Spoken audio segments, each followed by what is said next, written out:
Shalom. Selamat pagi, selamat kita beribadah kepada Tuhan.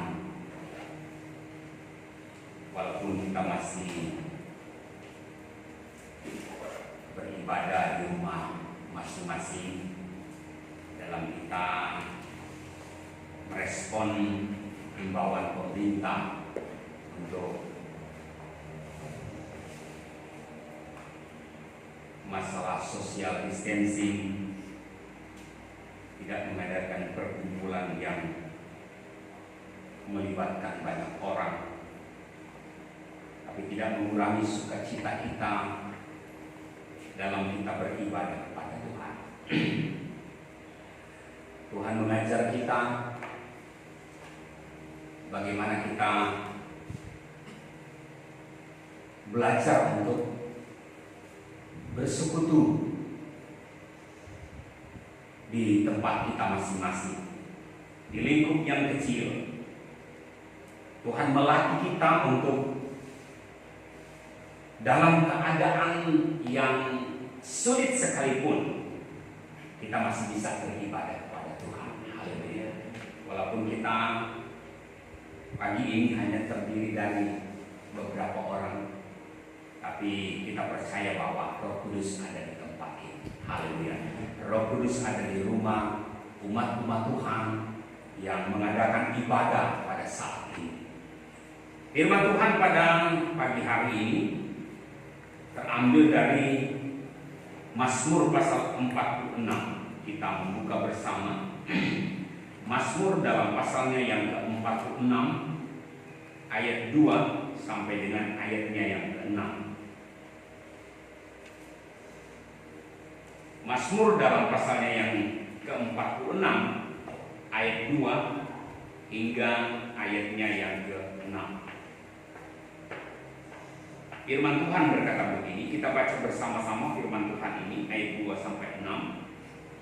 Dalam nama Yesus, 1, 2, 3. Allah itu bagi kita tempat perlindungan dan kekuatan, sebagai penolong dalam kesesakan sangat terbukti.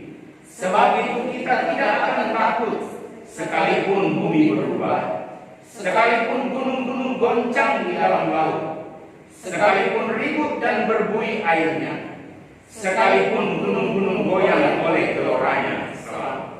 Kota Allah kediaman yang maha tinggi, disukakan oleh aliran-aliran sebuah sungai. Allah ada di dalamnya, kota itu tidak akan goncang. Allah akan menolongnya menjelang pagi. Amin. Puji Tuhan. Mazmur 46 adalah sebuah tulisan yang diilhamkan Allah kepada Bani Korah. Saya memberikan tema khotbah pada pagi hari ini adalah pengalaman hidup bersama Tuhan. Sekali lagi, tema khotbah pagi hari ini adalah pengalaman hidup bersama Tuhan.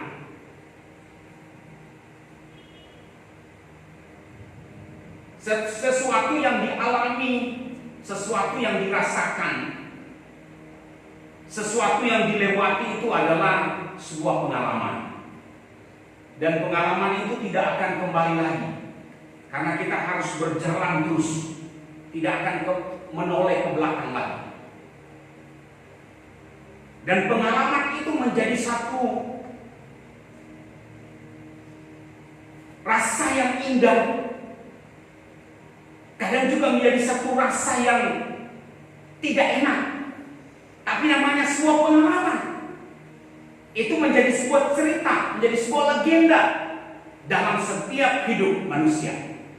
Bani Korah, pengalamannya adalah pengalaman hidup bersama Tuhan. Ayat 2 sampai dengan ayatnya yang ke-6, firman Tuhan berkata, Allah itu bagi kita tempat perlindungan dan kekuatan, sebagai penolong dalam kesesakan sangat terbukti. Sebab itu kita tidak akan takut sekalipun bumi berubah, sekalipun gunung-gunung goncang di dalam laut, sekalipun ribut dan berbuih airnya, sekalipun sekalipun gunung-gunung goyang oleh geloranya. Bani Korah tidak merasa ketakutan, tidak merasa ragu menjalani hari-hari hidup mereka kalau bersama dengan Tuhan. Demikian kita pun di hari-hari ini.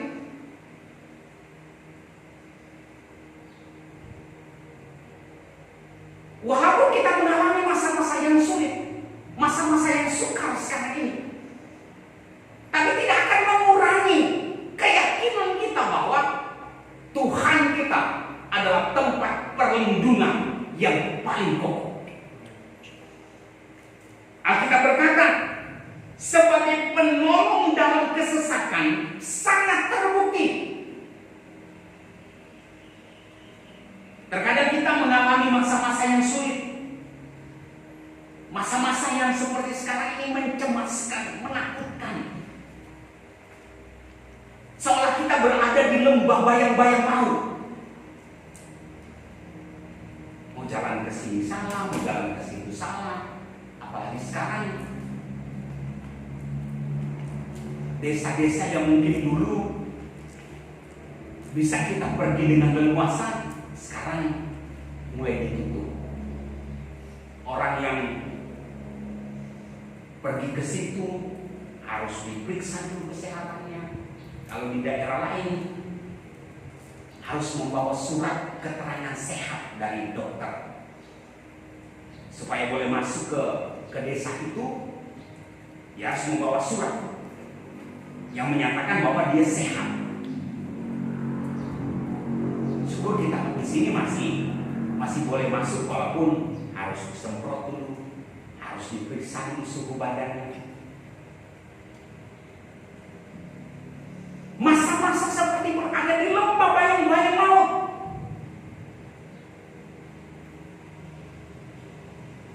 Tapi Bani Korah menganggap bahwa sebenarnya Tuhan sementara mendekatkan diri. Mereka percaya bahwa kalau kita berada di lembah yang sulit, karena Tuhan ingin dekat dengan kita. Karena Tuhan ingin hidup lebih akrab lagi dengan kita. Bani Korah mereka percaya bahwa sebenarnya Tuhan mengizinkan semuanya itu karena Dia ingin dekat dengan kita. Kita aja yang kadang-kadang menolak untuk dekat dengan Tuhan. Karena itu Tuhan izinkan peristiwa ini terjadi. Entah kapan berakhirnya masa pandemi ini. Di berita-berita, di media-media online, saya baca bahwa masa berakhir pandemi ini oleh Presiden mengatakan mungkin sampai akhir tahun. Bisa kita bayangkan kalau sampai akhir tahun. Tapi kita sebagai anak Tuhan, kita tetap berdoa. Kita tetap berserah kepada Tuhan. Kita tetap mempercayakan semuanya kepada Tuhan.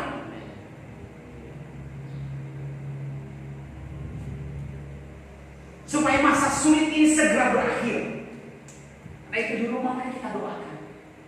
Kita minta kepada Tuhan, Engkau memusnahkan virus ini dari bangsa kami, dari dunia ini.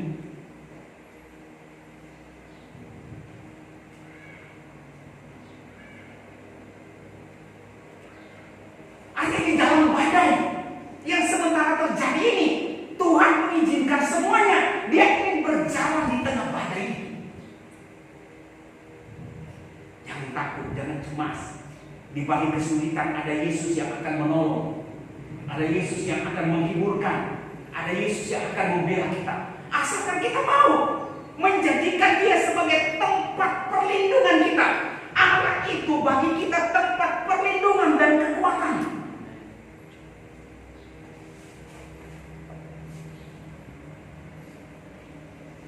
Bahkan Alkitab berkata sebagai penolong, Dia sudah terbukti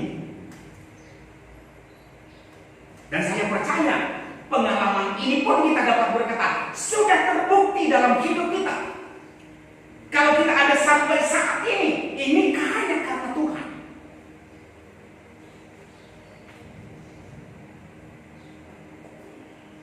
Ada dua hal yang ingin saya sampaikan, bagaimana Tuhan itu adalah tempat pertolongan kita yang sudah sangat terbukti. Yang pertama, kita membuka Mazmur pasal 37. Mazmur dalam pasalnya yang ke-37.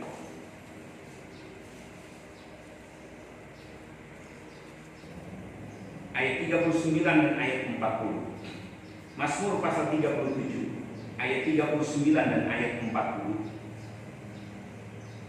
Firman Tuhan berkata begini. Orang-orang benar diselamatkan oleh Tuhan. Ia adalah tempat perlindungan mereka pada waktu kesesatan. Tuhan menolong mereka dan meluputkan mereka. Ia meluputkan mereka dari tangan orang-orang fasik dan menyelamatkan mereka sebab mereka berlindung padanya. Haleluya. Tuhan adalah sumber keamanan yang sejati di tengah badai kehidupan. Pemazmur katakan, orang-orang benar diselamatkan oleh Tuhan. Ia adalah tempat perlindungan mereka pada waktu kesesakan. Ia tempat perlindungan mereka pada waktu kesesakan. Sebagai penolong, dia sudah membuktikannya dan sangat terbukti. Yang pertama, dia menyertai kita dengan kuasanya. Di tengah kesesakan, ada kuasanya yang menyertai kita. Bahkan firman Tuhan berkata, Tuhan menolong mereka dan meluputkan mereka. Ia meluputkan mereka dari tangan orang-orang fasik dan menyelamatkan mereka sebab mereka berlindung padanya. Kalau bukan karena Tuhan sebagai tempat perlindungan kita bukan berarti orang-orang yang kebal dengan penyakit, tidak. Kita bukan orang-orang yang kebal dengan virus corona, tidak. Tapi kita bersyukur punya Tuhan yang memberikan kuasa untuk memampukan kita melewati setiap persoalan yang kita hadapi. Kita punya kuasa. Firman Tuhan berkata, Dia akan memberikan penolong, yaitu kuasa Roh Kudus.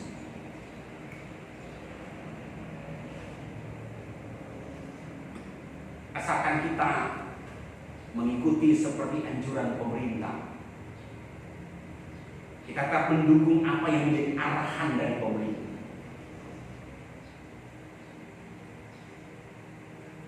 Dan kita percaya bahwa ada kuasa Tuhan, adalah penolong yang ajaib, ada pembela kita yang selalu setia. Alkitab berkata, memberikan perlindungan pada masa kesesakan, pada waktu kesesakan, menolong dan meluputkan mereka.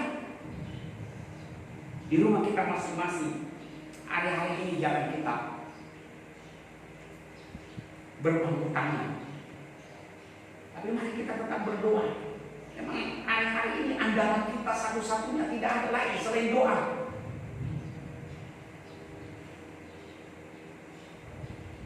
Alat medis terbatas, mahal. Mau beli hand sanitizer, mau beli disinfektan, mau beli masker, sulit untuk mendapatkannya di hari-hari ini. Tujuannya supaya kita terlindungi. Tapi yang lebih hebat lagi, ada pelindung kita, ada penolong kita, ada pembela kita, ada penghibur kita, yaitu kuasa Roh Kudus. Pemazmur katakan, orang-orang benar diselamatkan oleh Tuhan. Virus ini sangat tidak kelihatan dengan mata kita, hanya bisa dilihat dengan kaca pembesar atau mikroskop. Kita tidak tahu apakah sudah menempel di rumah kita, sudah menempel di tempat duduk kita, sudah menempel di baju kita. Bahkan saya baca di media online, hati-hati dengan sepatu kita yang kita pakai, kemana kita pergi. Karena virus itu bisa menempel di sepatu yang kita pakai. Artinya tidak ada tempat yang aman, tidak ada bagian yang aman di dalam dunia ini. Yang paling aman kalau kita datang di kaki Tuhan, kita datang berserah kepada Tuhan. Coba kita membuka kitab Yesaya. Yesaya pasalnya yang keempat. Yesaya dalam pasalnya yang keempat, untuk lebih menguatkan kita lagi. Firman Tuhan adalah kekuatan kita. Firman Tuhan adalah perisai. Yesaya pasal 4 ayat 5 dan 6. Yesaya pasal 4 ayat 5 dan 6 berkata begini. Maka Tuhan akan menjadikan di atas seluruh wilayah Gunung Sion dan di atas setiap pertemuan yang diadakan di situ segumpal awan pada waktu siang dan segumpal asap serta sinar api yang menyala-nyala pada waktu malam. Sebab di atas semuanya itu akan ada kemuliaan Tuhan sebagai tudung dan sebagai pondok tempat bernaung pada waktu siang terhadap panas terik, dan sebagai perlindungan dan persembunyian terhadap angin ribut dan hujan. Yesaya memberikan gambaran dalam pengalaman orang Israel di tengah padang gurun. Pada siang hari ada segumpal awan, kata firman Tuhan. Ada awan yang menudungi, ada awan yang menaungi. Tujuannya di waktu siang kalau di tengah padang gurun yang begitu panas, yang sampai 45 derajat berada di tengah padang gurun. Tapi orang Israel punya Tuhan yang menaungi dengan awan perjalanan mereka. Artinya Tuhan memberikan kesejukan. Bagi saya dan saudara, kita tidak bisa lihat, tapi Tuhan memberikan awan perlindungan bagi kita. Dia melindungi kita, Dia membentengi kita, Dia memproteksi kita. Bahkan pada malam hari, kata firman Tuhan, Tuhan memberikan kesejukan dengan sinar api, bahkan memberikan keamanan mereka di waktu malam. Di tetangga-tetangga mereka begitu penuh dengan kegelapan pada waktu malam, tapi orang Israel seperti tidak mengalami waktu malam karena ada cahaya. Di tengah padang gurun, di siang hari bisa sampai 45 derajat, tapi di malam hari bisa di bawah 0 derajat. Jadi begitu dingin. Karena itu Tuhan memberikan cahaya. Alkitab berkata, ada sinar api yang menyala-nyala pada waktu malam.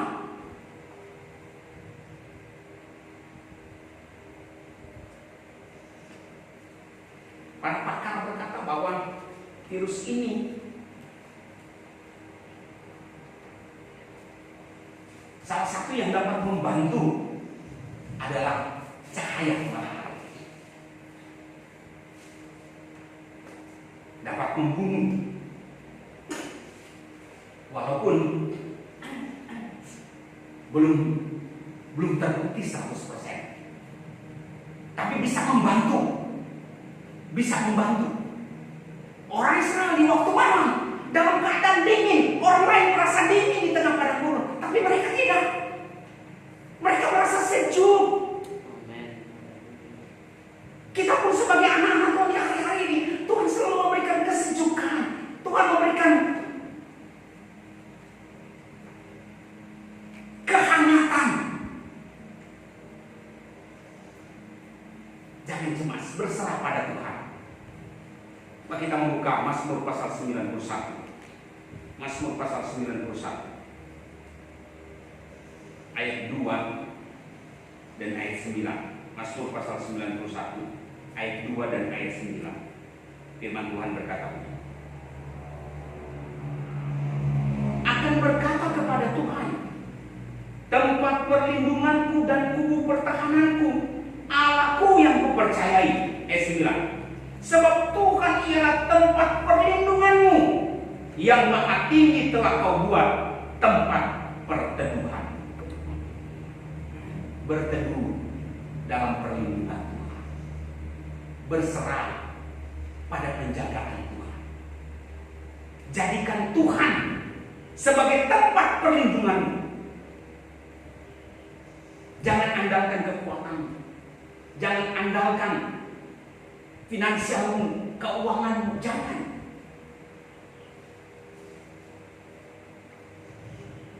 Karena ada satu saat yang lebih berat lagi yang akan dihadapi oleh manusia, di mana uang itu tidak ada arti lagi. Kalau kita mengandalkan kekuatan keuangan, tidak akan, satu waktu uang itu tidak akan berarti. Apalagi kalau mulai diterapkan pembayaran dalam sistem elektronik. Tidak berlaku lagi uang yang kita simpan di rumah. Semua serba elektronik, pakai kartu. Mau kemana-mana belanja harus pakai kartu. Walaupun itu lagi dirancang, entah kapan diterapkan. Bahkan kemarin saya baca di sebuah berita bahwa nantinya pembelian BBM di pom bensin akan menggunakan sistem itu, sistem elektronik, tidak pakai uang tunai, sistem elektronik. Jadi ada kartu pembayaran. Mungkin seperti kartu tol bisa diisi di Indomaret, di Alfamart, sekian ratus ribu baru bisa dipakai untuk masuk tol.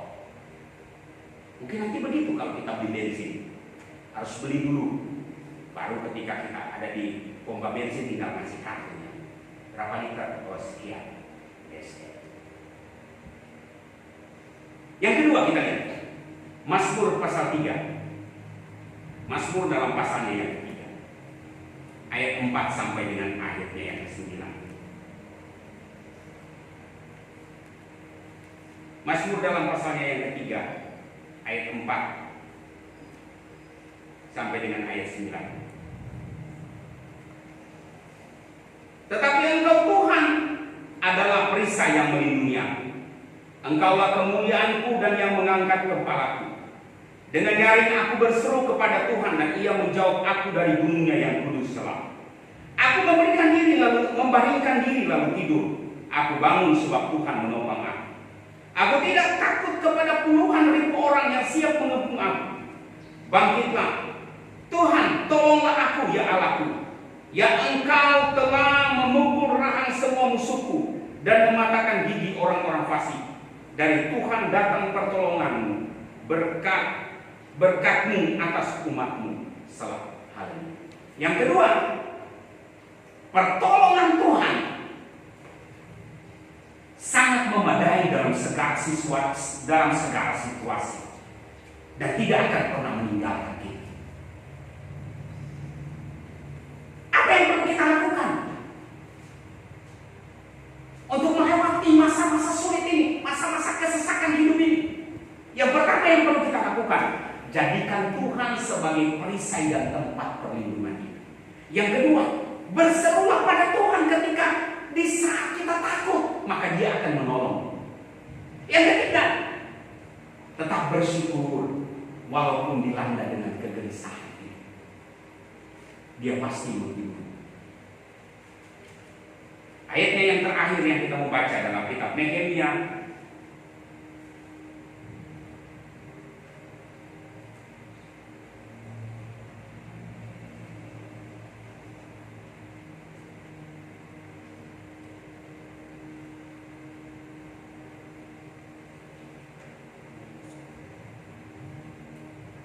Nehemia pasalnya yang pertama ayat 7 dan 8. Tolong bacakan Nehemia pasal 1 ayat 7 dan 8. Nehemia dalam pasal 1 ayat 7 dan ayat 8.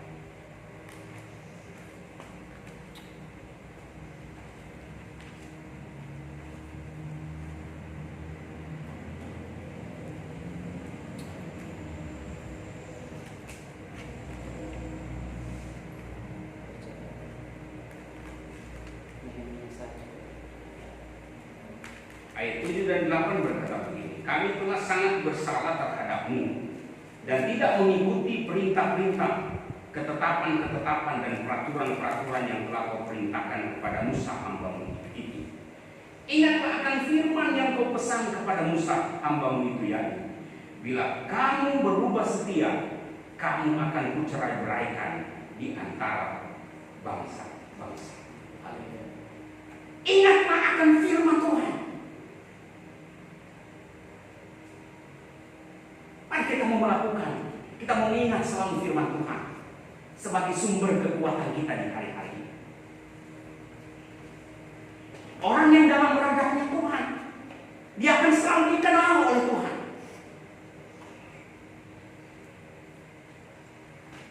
Kita memastikan bahwa orang yang dikenal oleh Tuhan, salah satu dari sekian miliar manusia di dunia ini adalah saya dan saudara. Kalau kita selalu diingat, dikenal oleh Tuhan, berarti kita selalu dalam radar Tuhan, dalam pantauan Tuhan, dimanapun kita berada. Jangan takut. Kalau Tuhan tidak mengizinkannya, tidak akan pernah terjadi dalam hidup kita. Dia satu-satunya penolong dan pembela kita.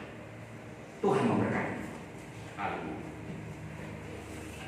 Mari kita berdoa. Firman Tuhan yang sudah kita dengar pada siang hari. Bapa, terima kasih Tuhan. Hamba-Mu telah berhenti berbicara tentang firman. Tapi kami percaya ada Roh Kudus, ada pembela kami yang ajaib, ada perlindungan kami yang selalu Tuhan nyatakan bagi orang yang percaya kepada Tuhan. Jadikan kami Tuhan orang-orang yang dalam perlindungan, yang dikenal oleh Tuhan, yang selalu dalam radar pantauan Tuhan setiap waktu. Sekalipun di tengah pandemi virus corona Tuhan, tapi kita tahu ada Tuhan yang menjadi pembela kami. Kami akan selalu memperkatakan firman-Mu dalam hidup kami. Kami akan selalu berbuat apa yang Tuhan kehendaki dalam kehidupan kami di hari-hari ini, supaya Tuhan selalu ada beserta dalam hidup kami setiap waktu. Berkati umat-umat Tuhan yang beribadah di rumah mereka masing-masing. Penjagaan-Mu, perlindungan-Mu, pemeliharaanmu dinyatakan dalam kehidupan mereka juga. Terpujilah nama-Mu Tuhan. Kami mengucap syukur dalam berkat nama Yesus Tuhan. Haleluya.